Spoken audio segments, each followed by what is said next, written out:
For Master Silas Thorne, time was a beautiful, predictable mechanism, a series of gears and springs ticking along in perfect, elegant harmony, until the night his own mechanism ran out.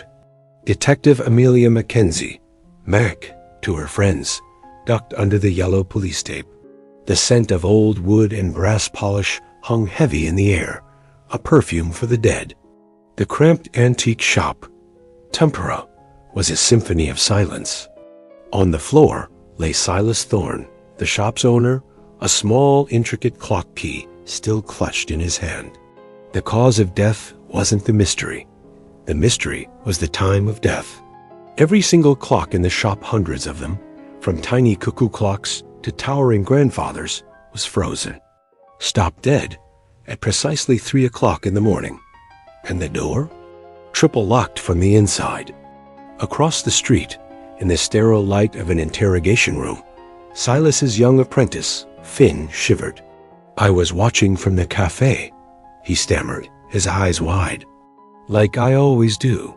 The old master, he didn't like me inside the shop at night." At 3 sharp, all the lights went out. All the clocks stopped ticking. Just silence. He paused, leaning forward. But then, maybe 10 minutes later, I saw a flicker. A shadow moving inside. Someone was still in there. Mac frowned, her mind racing. The forensics were clear. The locks were untouched, the windows barred. If the clocks stopped at 3, the murder had to have happened at 3. But Finn's testimony put a ghost in the room 10 minutes after the supposed time of death. The timeline was impossible.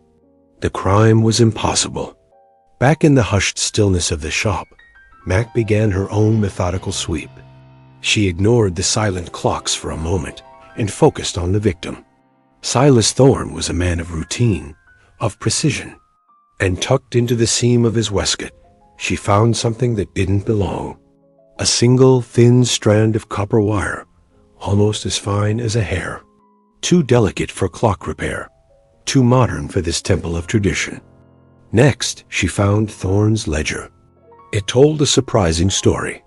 The master craftsman, a man who preached the gospel of gears and springs, had recently invested a fortune into a new advanced digital timing mechanism. A complete betrayal of everything he stood for. It was a move that would have modernized the shop, but also made it sellable, leaving his apprentice, Finn, with nothing but a collection of dusty antiques. Suddenly, Finn had a motive. Not just preserving a legacy, but securing his inheritance.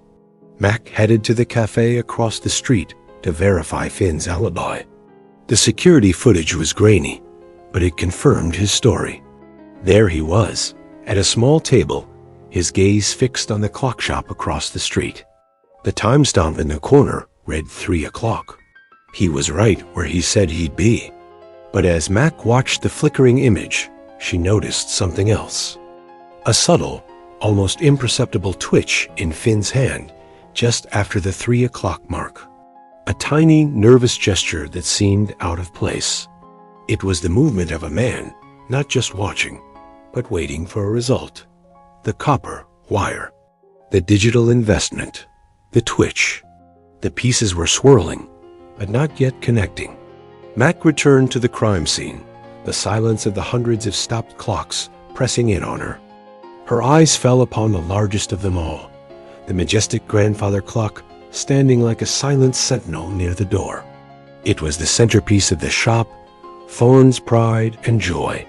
She ran her hand over the polished wood, then opened its large front panel. And there, hidden behind the giant brass pendulum, was the answer. It wasn't a clockwork mechanism. It was a modern circuit breaker. A discrete, central hub that controlled the power to every single electrical clock in the shop. A detail only an insider, an apprentice, would know. The copper wire wasn't a weapon. It was a key, a remote trigger. Finn didn't need to be in the shop to stop the clocks. He could have used the wire to short the circuit from a junction box outside. He stopped them precisely at 3 a.m., creating the perfect, uncheckable time of death.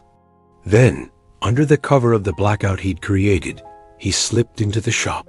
not through the triple-locked door, but through a forgotten cellar hatch in the back.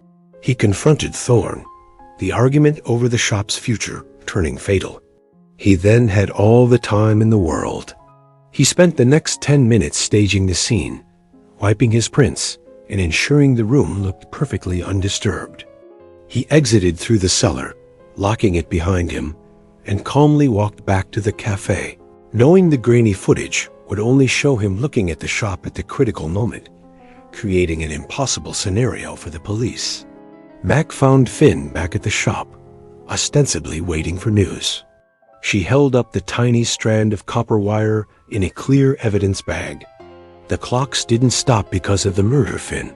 They stopped before it. You flipped the main circuit from outside using this wire. You needed that precise 3 a.m. timestamp to create a fake, solid timeline. You needed the impossibility of a locked room to make this look like fate, like time itself had stopped for the master. It was a brilliant plan. But you forgot one thing. Mac pointed to a spot on the floor near the back wall, almost invisible against the dark carpet. A tiny speck of fresh, pale sawdust. That hatch to the cellar hasn't been used in years. It was covered in dust. When you opened it, and when you closed it, you disturbed that dust. The shadow you claimed to see at 3:10 wasn't some mysterious killer. It was you, Finn, still inside, tidying up, wiping the murder weapon, locking the cellar hatch behind you. You were so focused on stopping time, you forgot that you were still bound by it. Finn stared at the sawdust, the tiny particle that unraveled his perfect crime. His shoulders slumped in defeat. He confessed everything, his voice cracking as he spoke of his desperate attempt to protect the traditional clockmaking legacy he believed was rightfully his.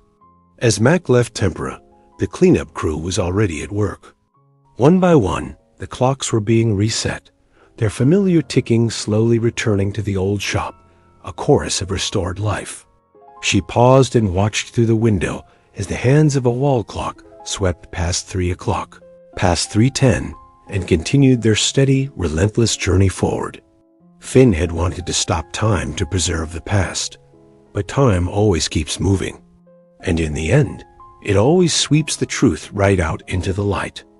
If you liked this case, hit that like button and subscribe for more mysteries. Which case file should Detective McKenzie open next? Let us know in the comments. The analyst's last dream or a cipher in the dust? Thanks for watching.